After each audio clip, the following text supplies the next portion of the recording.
What's going on, guys? Welcome to Everything Always. My name's Michael Redman, aka Allfires. Now, there were two rumors that stayed at the front of the Marvel rumor mill throughout 2022. The first of which was the Doctor Doom cameo that never appeared in Wakanda Forever. And while we can talk about perhaps Marvel Studios' plans to have done that, but why they didn't in a different video, the other was the casting for the Fantastic Four, which really started up in fall of 2021 before Spider-Man No Way Home was even released, and then peaked again to coincide with San Diego Comic-Con and D23, where Marvel finally admitted at the latter that they had just hired the director and the writers. There was nothing else to announce, which meant surely any of the names we had heard over the last year, and even from trusted sources, were just rumors about castings for the Fantastic Four. We would have to actually wait for them to start casting before we'd get new news. That's where we pick up today with two separate industry insiders talking about what's going on with the Fantastic Four, and in fact, we even have a brand new frontrunner for Reed Richards, and it's not John Krasinski. We're going to break down all the recent reports over the last week coming from within the industry about the Fantastic Four, not only about castings, but what they plan on doing with this film. But first, if you could grab the subscribe button. We do daily Marvel content at the channel, and that's all we do. Everything from official Easter egg breakdowns, trailers, and reviews, to the occasional industry insider report, and everything in between. So if that sort of thing's for you, hit the subscribe button, leave a comment down below. That will automatically enter you to win our ongoing PS5 giveaway, which the next one is right around the corner, and as I've said, this month we're going to start giving them away to coincide with the actual Marvel movie releases instead of subscriber milestones. So again, all you got to do, be a subscriber, leave a comment on the video, stick around to the end of the video, we get into all the giveaway stuff again there. Okay, so the first major update comes from Puck, no, not the Marvel character, the news outlet earlier this week, officially confirming that Marvel Studios is at this moment actively casting for the Fantastic Four, which really means two things. First off, this lines them up for an introduction this summer at one of the two live presentations, either San Diego Comic-Con, which I assume that would be the place, or D23. That's how Marvel Studios has introduced new cast members in the past, especially something this big. They'll want the live crowd reaction. Number two, don't expect any confirmations from Marvel, and before then, although industry insiders are going to start to talk with rumors like we're going to cover in a second, and you have to suspect with castings this big and try as Marvel and Disney will, something like Deadline or The Hollywood Reporter are going to get to them first, so we won't have to wait until summer. Basically what I'm saying, this news is going to get out. Speaking of which, this morning we get a brand new headline from BGR. Adam Driver may be frontrunner to play Marvel's new Mr. Fantastic. They go on to report, quote, "In mid-October, we heard that Adam Driver met with Marvel about a Fantastic Four role. The rumor dropped a month after the D23 Expo, where Marvel announced the film's new director, Matt Shakman, who directed WandaVision, will helm the movie, but Feige did not reveal other details about the reboot at that time, and it wasn't clear what role Driver may play in the film, if any. Mr. Fantastic is one obvious choice, but Doctor Doom is also a possibility, assuming Driver might want to continue to play the villain in big franchises.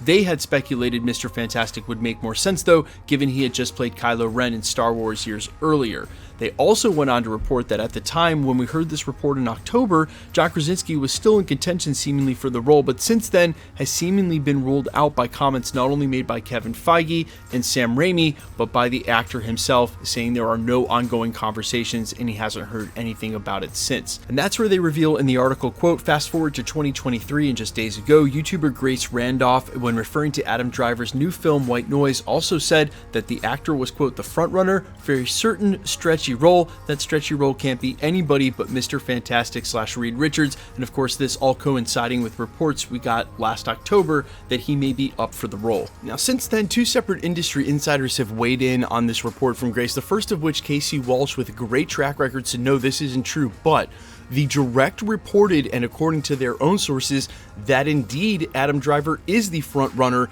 to take the role of Reed Richards, so take that as you will. Now, one other detail that wasn't included in this article and that we haven't had a chance to cover at the channel was she also revealed a separate thing about the film. She said that Matt Shakman was looking to be as comic book accurate as possible, down to casting a Jewish actor to play Ben Grimm. That really coincides with what Daniel Rickman had said months earlier, where they may look to do the Fantastic Four as a period piece actually set in the 60s when the original comic was set. So while yes, it's very fun to play who's going to be on the team, for me this is a much bigger piece of news because it has huge implications for what they're looking to do with the team. First and foremost, I guess I'm just a bit of a John Krasinski fanboy and really want to see him back in the role. I don't know if I get overly excited about the news of Adam Driver, but what I will say is that Adam Driver is an excellent actor, and if Marvel should choose him for Reed Richards, I'll be on board. But what this means for the team being set in the 60s is I do not think the Fantastic Four, the team that will ultimately end up in the 616 timeline after the Multiverse saga is done, is going to come from the 616. We likely covered this in a different video, but I'll basically condense my theory into some major points. First and foremost, it looks like obviously Reed Richards and or the rest of the Fantastic Four will not be making a cameo in Quantumania, as it was heavily rumored. And while this is no surprise now, what it means is that the Fantastic Four have not been hiding out there since the 60s, which was one theory we had about where they've been in the 616 continuity. Also, while Marvel Studios has had ample opportunity throughout all of the 1900s with the Captain America films, flashbacks during Endgame, having explained what happened at multiple points throughout decades in the 1900s, have never once mentioned Reed Richards or the Fantastic Four in any capacity at all, unless they planned on retconning this, or again, unless the Fantastic Four got trapped in the quantum realm. There's really no record of them, meaning more likely they are coming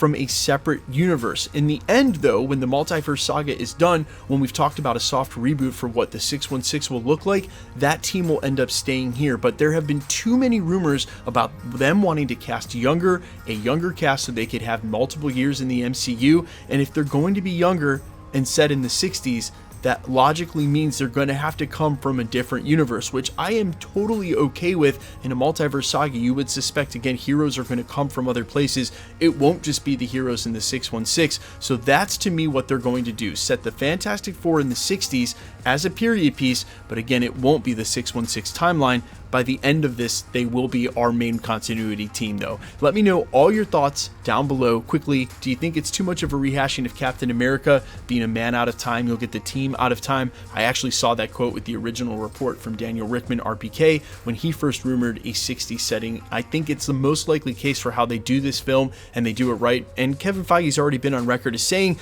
that they want to do it very different. This would be the way to do that. Let me know all your thoughts down below. As always, quickly, let's get into the giveaway stuff before I let you go. If you're interested in the PlayStation giveaway, we're giving the next one away to coincide with Ant-Man and the Wasp Quantumania's release in the middle of February, so we are not that far away. All you have to do to be entered to win, be a subscriber, leave a comment down below. Because it's truly random, the more videos you comment on, the better chance you have of winning. All winners will be announced at the end of videos, the same way we're doing here. The best way to keep up with the content has always been to hit the notification bell with all notifications turned on. And as always, if you like today's video, I'd appreciate it if you'd hit the like button. My name is Michael Roman. You can find me in a couple of places, Instagram and Twitter at I'mFires. You can also find me on Spotify, YouTube, Amazon, Apple, iTunes under the name AllFires. And while I sincerely appreciate you checking my music out, thanks for checking this channel out. Stick around. We'll be posting again real soon. I'll see you guys at the live watch party, and then I'll have the Easter egg breakdown up as soon as I can tonight. See y'all later. Peace.